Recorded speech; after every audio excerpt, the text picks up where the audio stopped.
ধাগাওয়ালা আসিয়া বলে ধাগা নিবা ধাগা, 5-7 নারী মিলে ঘেরে নিচে ধাগাওয়ালা আগা। ধাগাওয়ালা আসিয়া বলে ধাগা নিবা ধাগা, 5-7 নারী মিলে ঘেরে নিচে ধাগাওয়ালা আগা। কেউ বলে লাল নিব, কেউ বলে কালো, কেউ বলে এই মিক্সে ধাগা লক্ষ্য ভালো।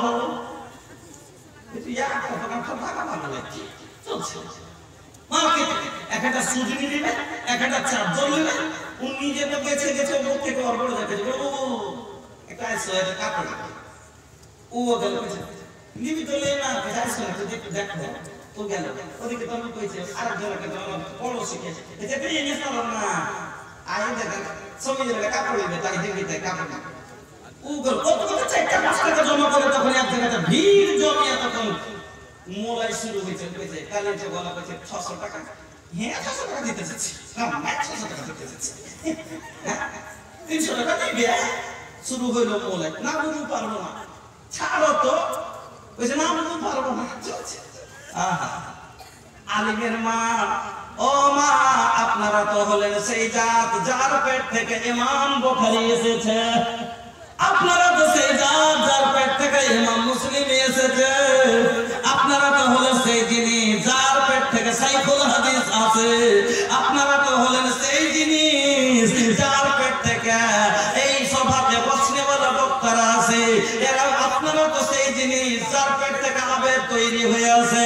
ও মা আপনি কেমন করে তার আগা দিকে চলে যান? নবীজি বললেন যারা কি করবে ওয়াহসানাত ফারদাহা, যারা সততা নষ্ট করবে না ভাবতেও তারা 3টা হয়ে গেল। 1 নম্বর কার জন্য জান্নাতের গেট খুলবে? একটা হলো 4টা কাজের মধ্যে 1 নম্বর যারা নামাজ কোনোদিন ছাড়বে না, ফরজ নামাজ। 2 নম্বরে নবী বললেন রমজানের রোজা যারা ছাড়বে না। 3 নম্বরে নবী বলছেন যারা সততা নষ্ট করবে না, যারা বেপরদা চলবে না।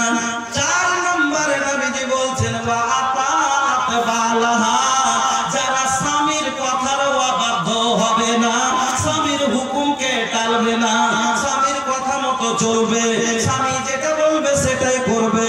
আর স্বামীর 2 নম্বর হক স্ত্রীর উপরে এটাই যে তার ইতাআত করতে হবে, স্বামীর কথা মতো চলতে হবে। এবার মহিলারা জিজ্ঞেস করতে পারে মৌলভী সাহেব ফতোয়া তো দিয়ে দিলেন, হাদিস তো শুনিয়ে দিলেন যে পুরুষ যেটা বলবে সেটাই মানতে হবে। আর এক জালসায় গিয়েছিলাম তো ওখানে এক বক্তা বলেছিল তোমার স্বামীর এত হক, যদি তুমি আখার গোড়ায় থাকো তোমার একটা রুটি খোলাই পড়ে আছে, একটা রুটি তোমার হাতে ঝুলছে, একটা খোলাই ফুলছে, তোমার স্বামী যদি তোমাকে ডাক দেয় ও রমজানের মা ঘরে এসো, হাতের ওই ভেঙে দাও, খোলা রুটি ছেড়ে দাও, রমজানের বাপের কথা শুনতে যাও। ও মৌলভী সাহেব তাহলে যদি আসো তাই তার কথা মানতে হয়। ও মৌলভী সাহেব স্বামীর কথা কি সবটাই মানতে হবে? হ্যাঁ মানতে হবে। এবার তুমি বলছো মৌলভী সাহেব আপনি তো বলেছেন হ্যাঁ মানতে হবে, আমার স্বামী মদখোর, আমার স্বামী গাঁজাখোর, আমার স্বামী বেনামাজি, ফরজ নামাজ জীবনও পড়ে না, রমজানের রোজাও রাখে না, আমি রোজা রাখি, আমি কোরআন পড়ি, তারপরে রোজার মাসে হুট করে বাড়ি চলে আসে মদ গিলা, আসার পরে কইছে ঘোড়ায় কোনটা যে কইছে এদিকে আছি যে শোন ঘরে আয়। কেন এখন ঘরে কি কাম আছে তোমার? যেটা করছিস সেটা কর, তোকে কিনে এনে যেতে ভালো কথা মানবি না মানবি না তো কি করবো? পিছনে চল, কথা বুঝেন। রোজার অবস্থায় যদি স্বামী ডাক দিয়ে দেয়, নিজে রোজা রাখে না, নামাজ পড়ে না, দিনের সাথে সম্পর্ক নাই, স্ত্রী নামাজি কোরআন পড়ছে, আসার পরে বলছে আয় ঘরে আয়, তাহলে মৌলভী সাহেব এটাও তো স্বামীর হুকুম, তাহলে হাদিসে বলছে তার কথা মানতে হবে। তাহলে কি করব? রোজার অবস্থায় তার কাছে যাব নাকি? না না না, আপনাকে যেতে হবে না, কারণ নবী বলে দিয়েছেন লা তাআতা ফি মাসিয়াতিল্লাহ, যেই কাজে আল্লাহর নারাজগি হবে, যেই কাজে গুনাহ হবে, যেই কাজে আল্লাহ নারাজ হবে, ওই কাজে স্বামীর কথা মানা যাবে না। যে কাজে এবার পুরুষ এত বদমাশ, দিল্লিতে থাকছে, ছাক্কা দিল্লিতে পড়ে থাকছে, ও দিল্লিতে দেখে এসছে বেডি ছেলে গেল হাফ প্যান্ট পিন্ধে আর টি শার্ট গায়ে আর 2.5 কিলো করে আলকাতরা দিয়েছে। ও তখন ওইখান থেকে ও লিখছে আর বাড়ি নিতে কয়রকম করে সাজাবো বাড়ি যায় আর দিয়ে একটা ছোট্ট একটা নেকেট কাপড় লিখছে আর বাড়ি লিখছে কইছে রে এটা একটা পিনতো। আর এই উচ্চা গুল্লালা ওই যে अंग्रेजी স্টাইল মে চলে হাই হিল কে স্যান্ডেল বা ওই যে अंग्रेजी স্টাইল वाले चप्पल হ্যাঁ লিখছে দেখো যে পিনটা চল হাসতে বাইরে যাব খালার বাড়ি বেড়াইতে। তো কি করবে, মানবে? এটা তো গুনাহ হবে না? হবে না? এই ছোট কাপড় পরলে এবার স্বামী যদি ওকে বলে ছোট কাপড় পর, এই এগুলো কর, তাহলে মানা যাবে না। কেন? ইন্নামা তাতু ফিল মারুফ, ভালো কাজে তার হুকুম মানা যাবে, মন্দ কাজে তার হুকুম মানা যাবে না। যাতে আল্লাহ নারাজ হবে, যাতে গুনাহ হবে, তাতে স্বামীর কথা মানা যাবে না। আর না তো যদি প্রত্যেকটাই হয়তো মানা যেত তাহলে 3 দিন পরে পরে মাপ ছাপে যায় তোর বাপের টাকা দিবা, তোর বাপের বাড়ি টাকা নিয়ে তাহলে কামতি হবে না? না, এটা আজ ভালো কাজে করবে। হ্যাঁ, কত দূর মানতে হবে তাহলে শুনে নেন মা বোন। আপনার বাবার মৃত্যু লাশ পড়ে আছে, ফোন আসছে, আপনার বাড়ি ফোন এলো, ও মা, আপনার মা ফোন করছে, বেটা রে তোর বাপ আর নেই। স্বামীকে গিয়ে বলছে শুনেছো, আজ শুনেছো আব্বা বলে নাই, চলো যাবো। বলছে না যেতে পারবি না। বলছে এরকম মদলোক আছে মনীষের যাই দিবে না? বলছে হ্যাঁ দিবে না, কেন? বলছে আমি যাবো। বলছে কার বাড়ি যাবি তুই? বলছে আর বাপের বাড়ি যাবো। বলছে তোর বাপ কেন করে হলো? যদি বাপই হতো তাহলে তুই 2.5 বিঘা জমি পাচ্ছিনি, তোকে 1 বিঘা কিনে দিলে, 1.5 বিঘা উঠে গেল।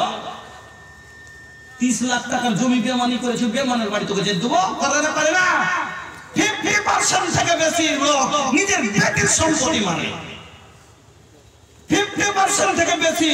আরে বাপরে, এই কোন ধরনের মুসলমান গো, যে বেটাও তোর বেটিও তোর, আর তুই কাউকে মেরে কাউকে দিয়ে নিজে জাহান্নামে ঢুকে গেলি। ওরে তুই হুঁশিয়ার হাজির রে। আল্লাহু আকবার। কাউরির লেগে ওকে নিজে জাহান্নামে চলে দিচ্ছে।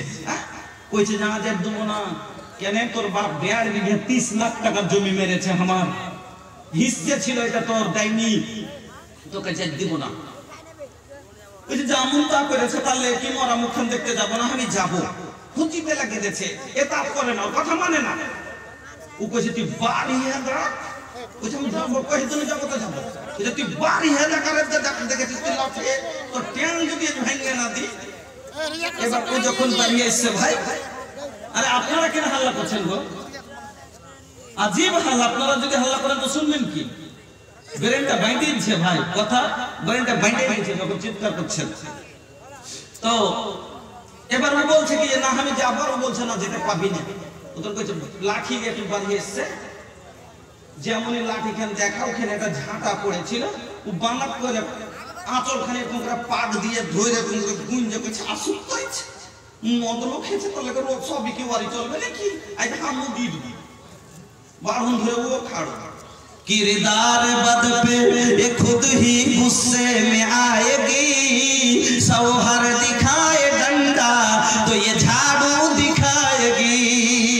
किरदार बद पे ये खुद ही गुस्से में आएगी, सौहर दिखाए डंडा तो ये झाड़ू दिखाएगी।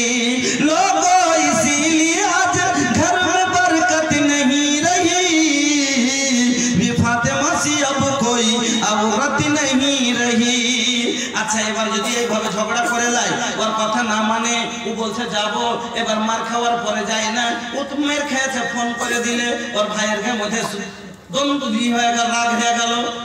আমার মরা বাপকে দেখতে আসতে দিলি না, মারলি, এরকম করলি, চল সালা তুই চলে যাবো, তো আছে দেখে নিব। বাড়িয়ে চলে এলো, এদিক থেকে কেস হবে, ওদিক থেকে কেস হবে, এদিক থেকে টাকা যাবে, ওদিক থেকে টাকা যাবে। বলেন